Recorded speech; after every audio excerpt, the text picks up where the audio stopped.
我是赵康，欢迎来到 TVS 赵康战情室。在我们现场特派宾，陈富雄委员、陈志涵主任、江敏清院长、陈玉珍委员、李永平前副市长、游淑慧议员。好，今天台北清晨，川普跟普丁见面，然后再接着跟欧洲七矮人哦，当然他们很气，为什么叫他们七矮人？川普心里是想你是七矮人，哦，7个一下子就集合起来了，哎，都是什么这个总统那个总理哦。哇，他们怕什么？怕泽连斯基被川普霸凌，像上次一样霸凌。其实不只是这样，他们怕自己哦，怕美国撒手不管，他们自己应付不了。川普心里，我如果川普也这样想啊，你们7个国家，乌克兰你们进，你们都救不了，你们找我，你们应该勇敢出来啊，对不对？你们现在也不派兵，然后只是出一点钱，哦，怎么叫什么叫啊？哦，不过呢。泽连斯基这次穿了正装，没有像上次一样穿个战服去了。因为泽连斯基在开始打俄乌战的时候，他穿的那个战斗服装，到任何地方都欢迎啊，而且他对人家也是批评啊，你帮我不够，你帮我不够，好像大家都欠他的，该还他的。那川普不吃他这一套啊，所以这次他就穿了这个比较政治的礼服了，不是那个战斗服了。这次副总统这个上次呢，在旁边说你不感谢，他是连续感谢了11次。感谢再感谢哈，所以川普也蛮高兴的，对，而且他还说啊，你太太真好，还写信给普丁，叫他注意这个孩子下一代。我太太也写了封信给你太太哦，反正就是各种比较柔软的这个态度了，摆出来哈。那川普事先就讲说有2个不行，第一个呢，克里米亚要承认是俄罗斯的；第二个呢，你不能加入北约哦。那另外呢，白宫哦。这个在川普见泽连斯基还展示一张地图，这我们都看过。这个地方是俄罗斯已经占领的，在这个地方还用这个红线画下，红标画下来，意思就是说这个地方你拿得回去吗？哦，那另外呢，他忘记关麦，我认为也不见得是忘记，搞不好故意的了哈。川普就跟马克宏说，普丁哦，这个人不坏的，他为了我 ，for me。他会肯定要和谈的，怎么为了他呢？这么脑筋坏掉？当然为了普丁自己，为了俄罗斯自己，每个国家领袖不为了他自己的利益吗？都是为他自己啊！怎么会为了川普就表示人多么托大哈？那另外呢，泽连斯基讲穿正装，讲了11次谢谢，所以这次呢，副总统呢站在旁边一句话也没讲哦。那另外呢，川普突然本来说接见了这个泽连斯基以后，再接见欧洲7个领袖。中间突然说我要跟普丁通个电话，通什么？就是说，如果跟泽连斯基见面，你要不要来啦？就这个意思。普丁说我会来，所以川普就很得意，他会来哦。但是呢，俄罗斯方面证实川普有打电话给普丁，但是只有说俄国跟乌克兰要有代表团直接谈判，并没有说泽连斯基跟普丁2个人谈判哦。他讲是代表团哦，是到底是怎样？现在各说各话了，搞不清楚了哦。那另外呢，这个德国总理梅尔茨说：“啊，我们成果太好了。”我告诉你哦，没有一个国家谈完说成果不好，包括那个关税也是这样。明明已经被川普霸凌的一塌糊涂，没出来都说，谈得很好啊。原来他要50%，现在只要我30%；原来他要30%，现在只要20%。我大赢了，我省了多少钱呢？全部胡扯。哦，原来那是根本是假的、虚的，对不对？然后你是拿那个来比哦，所以呢，成果超出预期啊。我们以为川普什么都不让啊。没想到川普现在还会让个什么类北约啦？类北约是什么东西啊？哦，好吧，这个而且呢，泽连斯基也说气氛很温暖呐，要跟普丁双边要展开会谈呐，那德国总理也说，普丁也同意啊，2个礼拜内就要见泽连斯基啊，那另外呢，乌克兰也说我们要花1000亿美金买你的这个武器啊，川普一听1000亿美金就高兴死了，欧洲出钱。欧洲出钱，我当时一听之前，我说乌克兰现在还有钱吗？欧洲会出钱啊。那另外呢，川普说呢，不排除派类北约的部队到乌克兰去维护它的安全的。什么叫类北约呢？北约有一个规定，就是说它的这个条约了，任何一个北约国家被打，其他人要帮助他了。哦，那其实欧洲之所以怕，现在也是怕说，万一乌克兰加入哈。发生战争，其他都要派兵来。他们现在不想派兵啊，出钱可以啊，派兵去送死。我告诉你，欧洲这7个国家的领袖，当然除了什么那个秘书长以外，大部分那个选票都不到20%，他都不知道为什么，他只是组联合内阁了，没有一个超过一半的。所以如果说再派兵啊，他就垮了，他那个政党也垮了，政权也垮了，所以大家都不想派兵，只想出钱。那川普就说：好吧，你说要我美国派兵，我就派类北约，就是好像北约我派兵去了，但是你们把合约签好就好。但是签好以后，我兵派多久呢？没有讲啊，永久派啊，不可能啊。今天在日本有5万美军，南韩30万美军，欧盟5万美军，川普说减少，说叫你付钱了。那只是骗你一下，安抚一下，先签吧。而且现在乌克兰跟欧盟都希望签这个停火协议。川普说停火是什么意思呢？和平协议比较重要。甚至很多国家在签和平协议的时候还在打，意思就是说停不停火不重要。俄罗斯你继续打吧，但是呢，把和平协议签出来比较重要。那另外呢，这个所谓类北约有没有保障？当然就是没有保障嘛，因为根本不给乌克兰加入北约嘛。所以呢，专家说泽伦斯基一定要吞掉失掉领土的苦药了，但是他不想啊，他如果说主权让给别人，对泽伦斯基来讲，他也蛮惨的，这等于是割地赔款了。我们看一下。President Zelensky, you look fabulous in that suit. I said the same thing. Yeah, you look good. I said the same thing. 乌克兰总统泽伦斯基时隔半年2访白宫，有记得要穿西装，还找机会报仇。In the same suit. I changed your. Maybe yours is much better than mine. 西装梗逗得在场所有人哈哈大笑，不止记者没换衣服，2次会谈比一比，川普也穿同套蓝色西装。2月川泽会，泽伦斯基还被范斯骂态度不佳。Have you said thank you once? 这一次，泽伦斯基直接变礼貌小尖兵。Thank you so much, Mr. President. Thank you for invitation. Thank you very much for your efforts, personal efforts to stop killings and stop this war. Many thanks to your wife. Thank you very much for invitation. 一连串谢谢挂在嘴边，泽伦斯基还带来妻子写给梅兰妮亚的信，诚意满满，但相比双普会，好像还是有点差别待遇。没有红毯大阵仗迎接，但这回白宫火药味大减。川普亲自说会保障乌克兰安全，但没讲是不是类北约。There'll be a lot of help. When it comes to security, there's going to be a lot of help. 川普还说普京有意结束战争，私底下讨论却意外被麦克风录下来。I think he wants to make a deal for me. You understand that? As crazy as it sounds.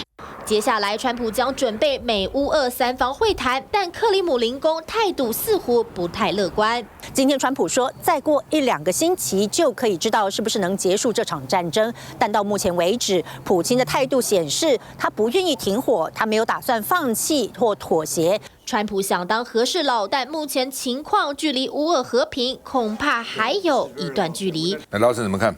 谈得成功吗？主持人，我觉得，你太苛了啊！真的、你太苛了，我这么宽，仁厚宽大还苛啊！我仔细听你的开场白，你不是太苛就是太悲观了。我对谁苛？你上个礼拜五，我在本节目有讲，我对阿拉斯加的双普会是抱持乐观的看法，但是2个半小时以后就没了啊！但是呢，起码他们没有破局，但是没有达成协议，还好。但是我觉得那个完了以后，我觉得最成功的一个动作就是6个欧洲的国家元首加那个范德莱恩，还有那个吕特。对，我常讲，我们俗会是台湾的范德莱恩，你知道啊？所以我觉得他们去了，你看大家都在学习嘛，大家都有要和谈的压力，所以这个整个步骤也好，技巧也好，氛围也好。都有在进步，这个是我讲你太苛的地方。他们又要进步，就要鼓励。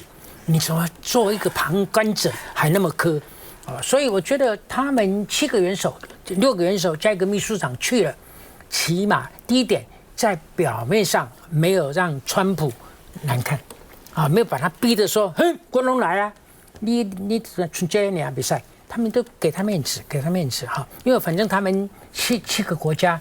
都是愿意出一点小钱，不愿意出人力，但是又怕俄国得寸进尺，所以适度的 backup， 让这个 Zelensky 不孤单呐、这一点做到了。那我觉得这个下来以后，川普也很高兴啊，川普觉得面子也给我保住了。啊，然后我也安排这个普丁下一次就跟泽连斯基2个人谈一谈，然后我们大家一起来。这个跟我的构想其实是一致的，先开小会，先开会前会，啊，大家都拢啊，然后再来开个大会。那现在我觉得2个难题嘛，一个就是安全保障的问题。那美国是同意你绝对不要参加北约，你要参加北约，他们也不敢收你。所以呢，他有条件跟他换了，所以我们就来一个类北约的军队进去维和嘛。这个俄国其实是不同意的，但是我想他最后会同意来交换，说乌克兰大概可见的未来就不再参加北约，这个没有问题。我想这一块可以处理掉。我觉得难的还是那个领土啦。我觉得乌克兰要保有拿回克里米亚是没希望了。但是2个叫刺客Donetsk， 还有一个什么刺客，他们的都市都叫做什么刺客。这一块那2个州大概很难拿回来，因为那2个州的人民啊，绝大部分本来就是俄国人，所以那2块说俄语，所以他们那2块要拿回来不可能。那其他再往北伸那些，是不是可以拿回一部分？这个也有问题。所以，但是呢，俄国到昨天是说我440平方公里换你6600平方公里，这个非常不合算。但是呢，我觉得泽连斯基也是面子重要啦，这对国人要有交代。我常常觉得这个很像1945年以后的国共和谈了。那这个川普就很像当年的马歇尔将军。你看国民党，我钱给了那个武器给了，但是我实在讨厌你，因为你很腐败嘛，你军队又不会打仗，我的心是比较偏袒中国共产党所以呢，不能谈的，因为你越谈。中国共产党得寸进尺，边谈边打，边打边谈，越谈越壮大。国民党越谈到整个大陆都没有了，对不对？那美国出钱出武器，那到时候呢，袖手旁观，派个第7舰队来，才有今天嘛，对不对？你两岸的历史就是这么简单所以我觉得我的结论就是说泽连斯基这个就不要太坚持。如果现在能够达成和平协议的话，现在所失去的恐怕要比坚持到底，将来有一天才达成协议的损失现在比较小。这个叫见坏即收，见坏不收，以后更坏。川普听到老沈讲过的话没有？下一次就把老沈带去，叫老沈劝泽伦斯基不要坚持了，就让吧。但是问题是，不是让多少啦？问题是泽连斯基现在就不能让，让了他也垮了，麻烦就在这个地方。所以呢，如果这点谈不下来就谈不下来。老沈说我磕，我一点都不磕，我是很持平看这个事情。川普呢，川普虽然很多时候很恶霸，但川普对这件事的看法呢，其实是清楚的。谁引起这个战争？俄罗斯打是不错你干嘛？你昨天就非要加入北约不可？你加入对俄罗斯来讲就东扩到它边境了，你可以北约可以在那边部署飞弹，根本打到俄罗斯去俄罗斯怎么会容忍呢？你当时甘乃迪有容忍俄罗斯在古巴这个建立飞弹基地吗？你美国也不能容忍对不对？所以在这种情况之下，它必然是今天这个结果嘛，结果就是这样嘛。那你欧洲这些国家又安了什么好心呢？没有安什么好心只是想说你俄罗斯把你陷在乌克兰这边，欧洲这边压力会小一点。你们真的帮乌克兰吗？你真的关心乌克兰吗？我才不相信呢！大家都只为自己的国家嘛，真的变成这样。我们休息再回来。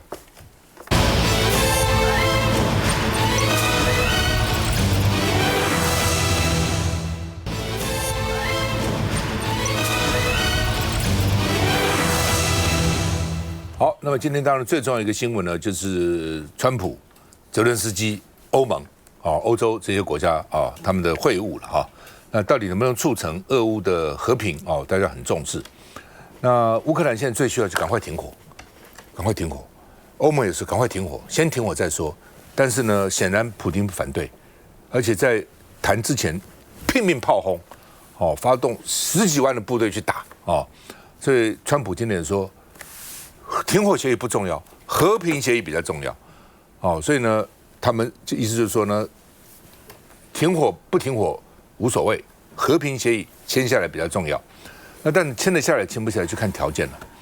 其实我觉得普丁也打得很辛苦俄罗斯，而且被制裁乌克兰更不用讲了，国土20%被他拿去，千万难民流离失所。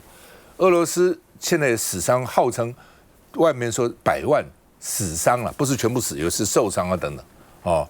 所以在这种情况下，其实只有欧洲这些国家心里是想说你继续打吧，继续打吧哦。那川普也不想打了，我干嘛美国给你钱打？要打要给武器，拿钱来买哦。所以在这种情况之下，到底情况怎么样？我们再看一下背景。历史性的一刻，7位欧洲领袖陪乌克兰总统泽伦斯基共赴美国白宫找川普谈乌俄中战。川普先在椭圆形办公室单独接见泽伦斯基。Today's meeting, deal or no deal? I can never say that. We supported the idea of the United States, of personally of President Trump, to stop this war. 接着，川普才把欧洲领袖聚集一堂，还说俄罗斯总统普京也在等他。We're going to call President Putin right after this meeting. We're going to try and work out a trilat after that and see if we can get it finished. 川普其实跟欧洲领袖峰会就开到一半，就去跟普京通了电话，讲了40分钟。接着，川普再回头打给泽伦斯基，可能马上要促成美乌俄3国领袖峰会。According to Trump, quote, I called President Putin and began the arrangements for a meeting at a location to be determined between President Putin and President Zelensky. After that meeting takes place, we will have a trilat, which would be the two presidents plus myself. The date? Yes. No, we don't have any date. 后来，德国总理梅尔茨就透露，美乌俄峰会可能在2周内，也就是8月底前召开。今天川普说，再过1-2个星期就可以知道是不是能结束这场战争。不过，对于和谈条件，川普的态度已经明显转变。I don't think you need a ceasefire. You know, if you look at the 6 deals that I settled this year, they were all at war. I didn't do any ceasefires. 现在他不想促成短期停火，而是偏向直接谈成全面的终战协议。最关键的领土归属问题。Zelensky saying any conversation about ceding Ukrainian territory is for him and Putin alone. 泽伦斯基似乎在暗示不希望川普替他找普京分土地。来，于政委。我觉得看了真的感触很深啊。这场仗打了3年多嘛，快4年，3年半上下。我记得刚开始在那边打的时候哈，那个为什么会有这场战争？就是说，他们就说，俄罗斯要这个乌克兰的这些，就因为不要让乌克兰加入北约嘛，这个是一个。第二个当然有一些领土的问题，尤其是克里米亚那一块。好，就打了3年多以后，哇，乌克兰死了多少人，然后流离失所，家园残破，然后要付了很多钱，然后到最后答案可能还比打之前更惨，就是除了这个流离失所啊，这个同胞哈苦难死难以外。土地如果照现在条件啊，土地也是要割，北约一样不能加入。那但我记得刚开始讲的时候，刚才打这个仗的时候，那美国那时候是不是川普嘛，拜登的那时候刚开始打的时候，美国跟欧洲讲的都是为了民主。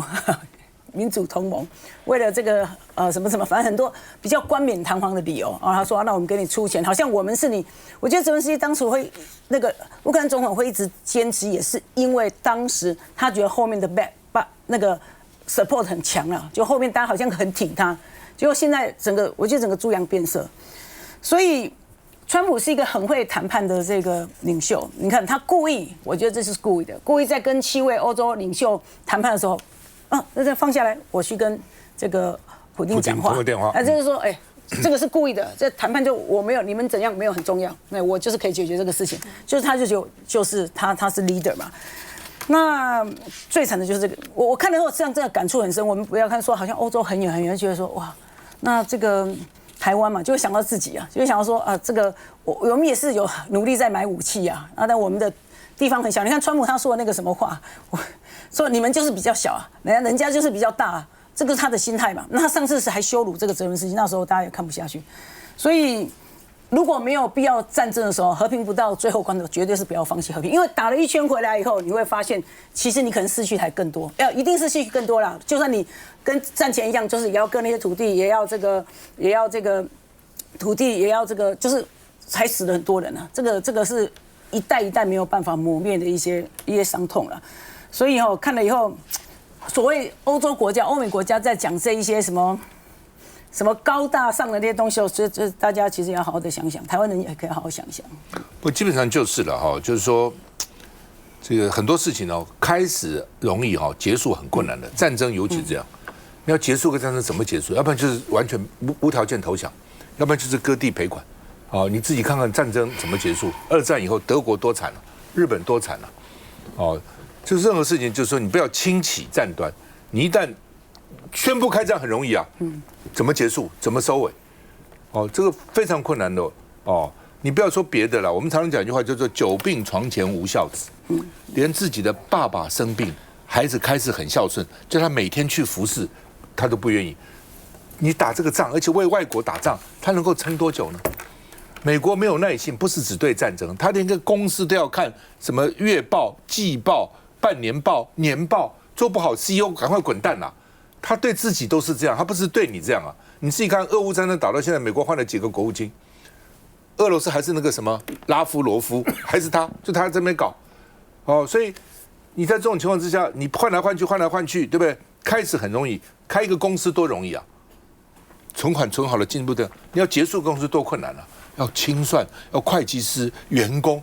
你结婚很容易啊，法律2个公就好了。你离婚看看，哇，尤其有孩子那更麻烦哦。所以很多事情不要轻启，你一旦轻启战争，结束就是非常困难了。哦，来永平啊，真的就是刚才玉珍委员的话，我是非常能够认同啦。就说你看事情打到今天，乌克兰呢，他得到什么，对不对？仗白打。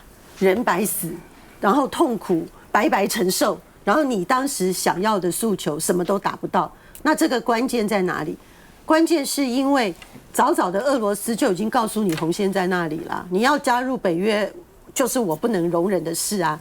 那他已经告诉你他不能容忍的事情，你还硬要去捅他，对不对？你还硬要被美国、欧洲、欧盟的很多其他的国家在那边怂恿，你还硬要去跳入那个把你当成是代理人战争的那种角色，那你为什么这些政客可以为了他的自己的利益，然后整个选民要纵容他呢？那这个对于我们最近在台湾讨论的很多议题，真的是一个警示啊！因为当选民本身不愿意用自己的智慧，跟不愿意用真正很现实的方式来考虑自己的处境，随便胡乱的去投票给好搞笑的政客，对不对？当时那个泽伦斯基就是这样啊，一个喜剧明星啊，整天在电视上啊扮演总统啊，对，讲话好好笑啊，你就去疯狂投票给他，就你的付出的代价是什么呢？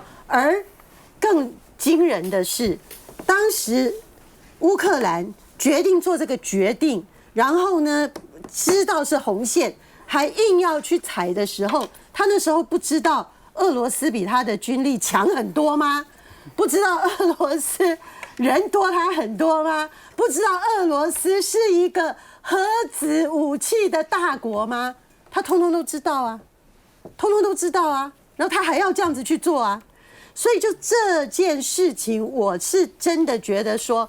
讲到说，不只是战争开启很容易，但是结束很难，不只是这样。就说你明知道强弱差很多，明知道这个武器各方面呢差的108000里远，那你还要以卵击石，那你当然到最后就是鸡飞蛋打的结果嘛，就是这样啊。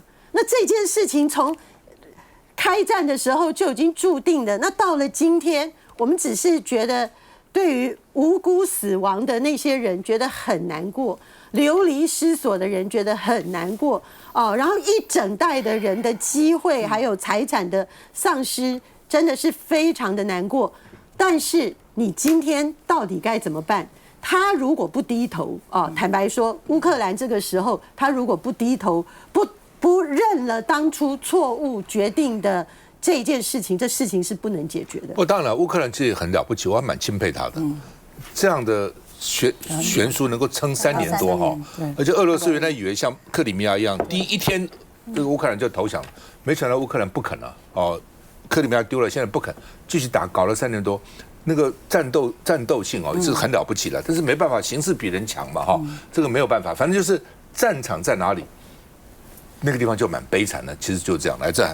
好，其实我们看到刚刚有那么多的这个欧洲的盟友，好像跟泽伦斯基站在一起，但是我们反而觉得更加的讽刺的是，好像是给川普更多的谈判的筹码，因为到底谁大谁小啊，几比几这个比数的悬殊可以说是清楚可见。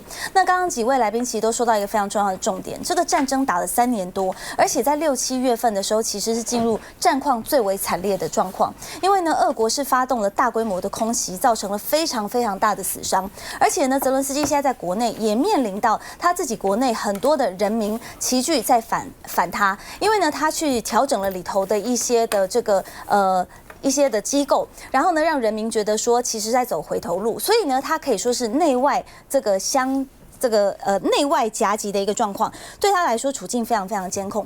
不过我们再来看一下，其实整个乌克兰的情况，还有整个欧洲的情势，其实非常清楚可见。当你看到这些欧洲的盟友跟乌克兰或泽伦斯基站在一起的时候，你会想到什么？其实国际的现实是非常非常现实的。这些欧洲的国家主要还是站在自己的考量，他们担心的是，万一俄国实际又掌握到了克里米亚，还有整个局部的乌东顿巴斯的地区，只是作为下次再侵略的一个跳板而已。所以他们所要寻求的一个和平保障，其实不光只是为了乌克兰，其实更长远是希望能够奠基在欧洲这个长久的稳定。可是我们又反过头来看，过去他们在跟这个乌克兰说站在一起的时候，要让他加入北约，可是到头来最后还是一场空。所以我觉得大家还是要清楚的思考一下，在这个国际的现实当中，我们到底看到了什么？其实再多的盟友跟你站在一起，再多的军武买下去，其实还是换不到一个永久的和平。就很多时候你会觉得很奇怪哦，一般人的常识都可以判断出来，这些大国领袖或这些国家的领袖怎么判断不出来呢？你泽伦斯基坚持加入北约，俄罗斯会打你，必然你今天换个角色，你也会打啊，你不可能让他的这个势力扩展到人家旁边，然后北约在那边部署飞弹，直接打到俄罗斯去嘛。同样的，哈马斯当时去突袭以色列的那些100-200个人的那个，你也知道以色列一定会报复你啊，一定会报复，只是以色列现在报复过头。大家觉得看不下去，实际上以色列一定会报复。那你为什么非要这样做不可呢？他就是非要这样做不可啊！今天什么日子大家知道吗？今天是希特勒当选德国总统的日子。希特勒当时是以90%的选票当选的哦，投票，并不是什么革命、什么叛变了，他是一票一票选出来，90%的选票选出来的。民主啊，怎么不民主呢？民主的结果反而变成独裁啊！休息一下再回来。